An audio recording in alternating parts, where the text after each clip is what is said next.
Hello दोस्तों, स्वागत है आपका आपके YouTube channel Priya G S academy में। हम कर रहे हैं उत्तराखंड पीसीएस 2026 की तैयारी।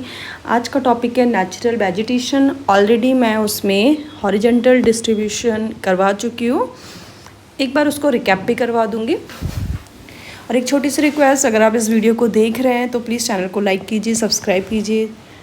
आइए स्टार्ट करते हैं। पहले छोटा सा रिकैप कर लेते हैं। मैंने आपको पढ़ाया था कि जो वेजिटेशन है, जो नेचुरल वेजिटेशन है, उसको हम वर्षा के आधार पे और तापमान के आधार पे डिवाइड करते हैं। वर्षा के आधार पे जब भी क्लासिफिकेशन होगा उसको क्षैतिज वितरण बोलते हैं, और तापमान के आधार पे जो वितरण होता है फॉरेस्ट का, वो आपका वर्टिकल डिस्ट्रीब्यूशन कहलाता है या ऊर्ध्वाधर डिस्ट्रीब्यूशन कहलाता है। ठीक है, ऊर्ध्वाधर डिस्ट्रीब्यूशन अभी पढ़ेंगे। उससे पहले जो महत्वपूर्ण टॉपिक है शोलावन, इसको पढ़ लेते हैं। अति महत्वपूर्ण टॉपिक है। डायरेक्टली प्रश्न पूछा जाता है कि शोलावन क्या है, सोलास क्या है। आइए देखते हैं। शोलावन एक उष्णकटिबंधीय पर्वतीय वन है। तो क्या शब्द लगा है? उष्णकटिबंधीय लगा है। ऑलरेडी हम पढ़ चुके हैं उष्णकटिबंधीय, जहाँ सदाबहार वन वाला जो रेंज था वही वाली आपको ये मिलेगा। पर्वतीय वन है, पर्वतों में होता है, मतलब माउंटेन वाला एरिया हो गया। तो ऐसा वन जो बहुत ज़्यादा जहाँ बारिश होती है उन क्षेत्रों में मिलता है, जो विशेष रूप से भारत के दक्षिण पश्चिमी घाट के घाटियों और 1500 मीटर से अधिक ऊंचाई पे स्थित है। तो उष्णकटिबंधीय वन है और साथ में पर्वतीय वन है। अब क्षेत्र देख लेते हैं किन किन क्षेत्रों में ये होता है। केरल में है, तमिलनाडु है, कर्नाटक है, जो पश्चिमी घाट वाला एरिया है, जो ये वाला एरिया है जहाँ बहुत ज़्यादा बारिश होती है। यहाँ पे आपको मैंने पहले भी बताया था कि बहुत ज़्यादा बारिश होती है। तो इन क्षेत्र में शोलावन पाए जाते हैं। यहाँ पे औषधीय पौधे होते हैं, काई होती है, फर्न होते हैं, आर्किड होते हैं, स्थानिक वृक्ष होते हैं। मतलब बहुत ज़्यादा वैरायटी देखने के लिए मिलती है। और ये वन लंबे भी होते हैं, छोटे वन भी होते हैं, सदाबहार वन भी होते हैं, कैनोपी से युक्त होते हैं। और सबसे इम्पॉर्टेंट है कि इनका पारिस्थितिकी और आर्थिक महत्व है। पारिस्थितिक महत्व, जल भंडार, ये तो नॉर्मल सा पॉइंट है कि सारे के सारे जो फॉरेस्ट होते हैं वो नॉर्मल मतलब जल भंडार के लिए इंपॉर्टेंट होते हैं, क्योंकि उनके जो रूट्स होते हैं वो पानी को कलेक्ट करते हैं, उनका जो स्टेम है वो पानी को कलेक्ट करता है। ये वन एक विशाल स्पंज की तरह कार्य करते हैं। उच्च स्थानिकता पाई जाती है। स्थानिकता का मतलब है कि यहाँ पे इस क्षेत्र की जो विशेष जानवर हैं, जो एनिमल्स हैं, चाहे वो पौधे हैं, जो कहीं और नहीं मिलते पृथ्वी पर, वो यहाँ मिलते हैं।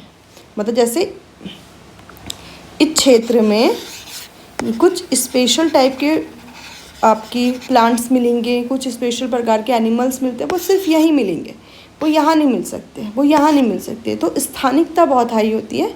लुप्तप्राय प्रजाति यह नीलगिरी तहर, शेर, पूंछ वाले मैकाक और नीलगिरी माटन जैसे जीवों के लिए महत्वपूर्ण आवास है।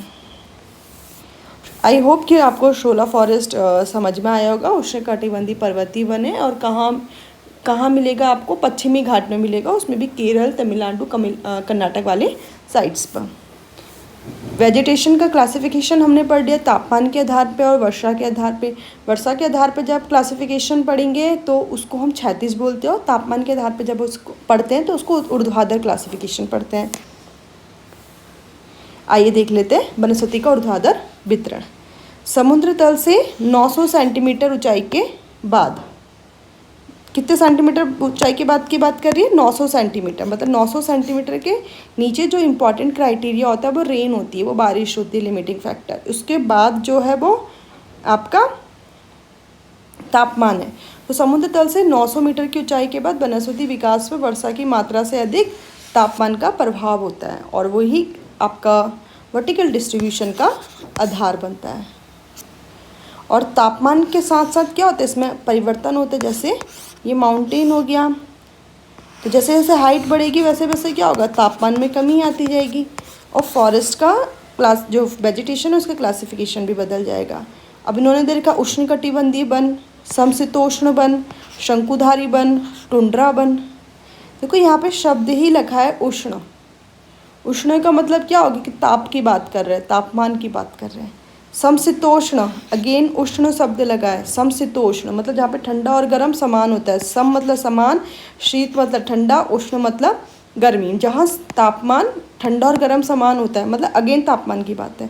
शंकुधारी वन आपको अगेन पता ही है कि बहुत ज़्यादा हाइट में, यूरोप में आपने देखा होगा क्रिसमस ट्री जब सजाते हैं तो वो शंकुधारी वन ही होते हैं। टुंड्रा वन आपने नाम सुना होगा।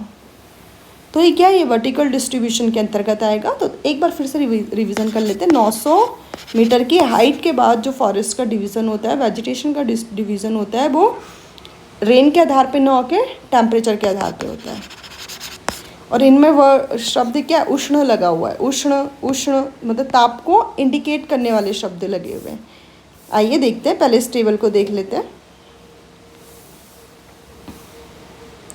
देखिए, जब हम बारिश के आधार पे पढ़ते तो सदाबहार वनस्पति पढ़ी, फिर अर्ध सदाबहार वनस्पति, फिर आर्द्र पर्णपाती, शुष्क पर्णपाती, कटीले वनस्पति।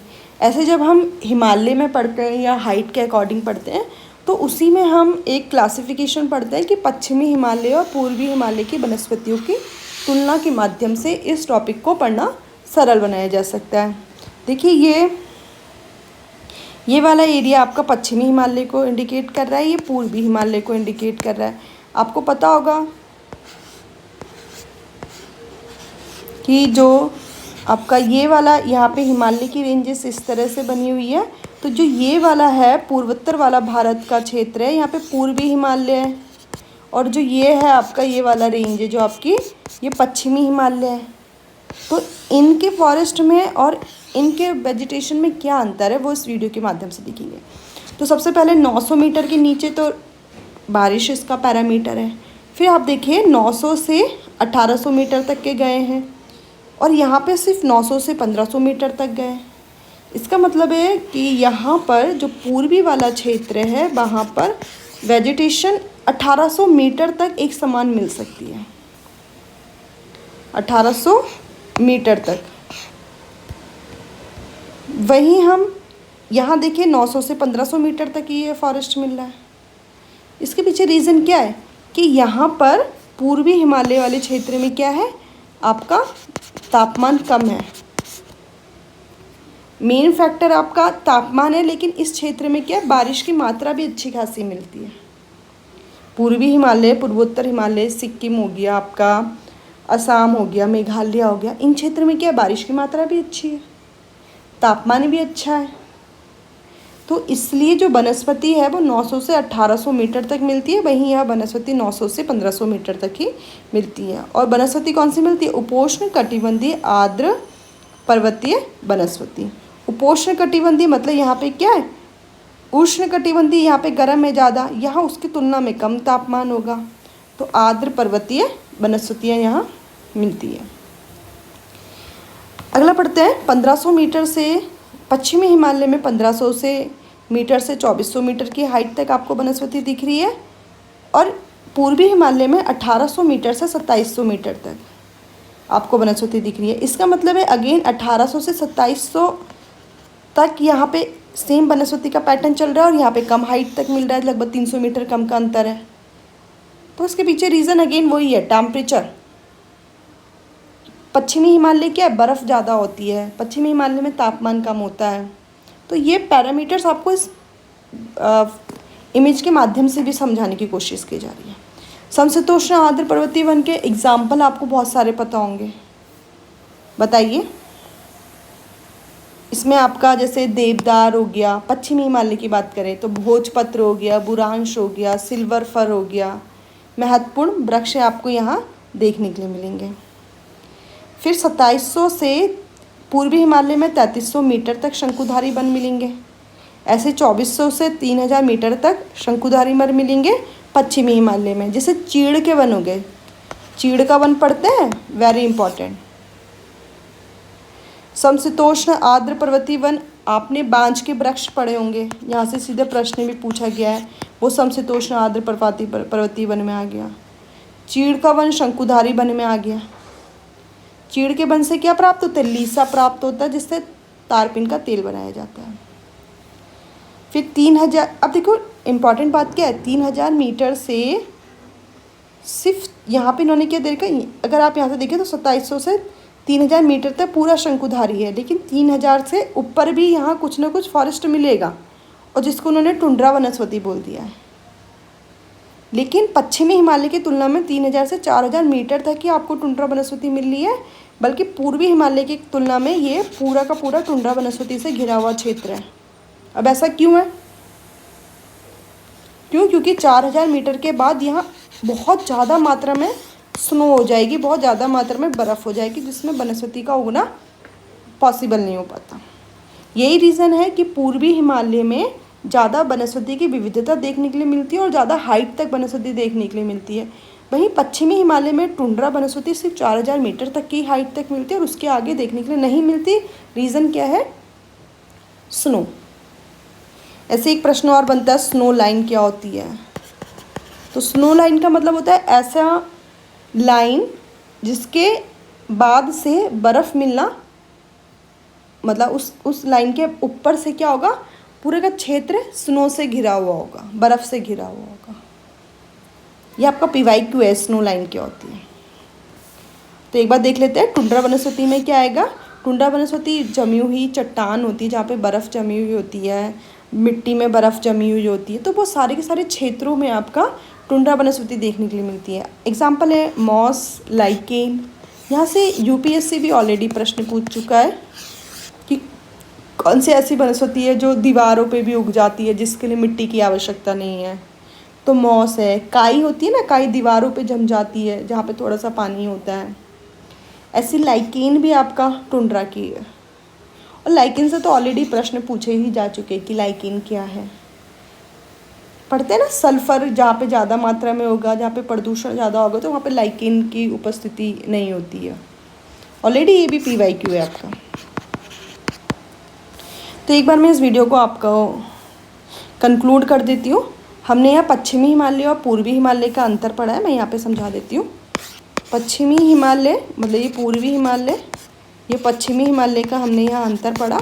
और मैंने आपको समझाने की कोशिश की कि पूर्वी हिमालय में वृक्षों की विविधता भी पाई जाती है और ज़्यादा ऊंचाई तक फॉरेस्ट वेजिटेशन मिलते हैं। पीछे रीज़न क्या है कि यहाँ पे ज़्यादा ऊंचाई तक तापमान है, जो स्नो है वो, जो बर्फ़ है वो बहुत ऊंचाई के बाद है। और पश्चिमी हिमालय में क्या है, 4000 मीटर के बाद कोई वेजिटेशन देखने के लिए नहीं मिलती, क्योंकि बहुत ज़्यादा स्नो है। और मैंने आपको बताया कि इन शब्दों के पीछे उष्ण, उष्ण, समशीतोष्ण इस टाइप के शब्द लगे हुए होते हैं। चीड़ का वन क्या है? शंकुधारी है। चीड़ के वन से क्या प्राप्त होता है? लीसा प्राप्त होता है। बांज का वृक्ष किस कैटेगरी में आएगा? समशीतोष्ण आर्द्र पर्वतीय वनस्पति में आएगा। शोला फॉरेस्ट क्या होते हैं? इन सभी पॉइंट्स का हमने यहाँ पे अध्ययन किया है। आप इस वीडियो को एक बार या 2 बार देखिएगा ताकि आपको और ज़्यादा बारीकी से पॉइंट समझ में आए। इस वीडियो में इतना ही। Thank you for watching Priya GS academy. मैं आपके लिए और भी इंटरेस्टिंग वीडियोस लाते रहूँगी। अगर आपको ये वीडियो पसंद आई तो प्लीज़ चैनल को सब्सक्राइब कीजिए, लाइक कीजिए और शेयर कीजिए।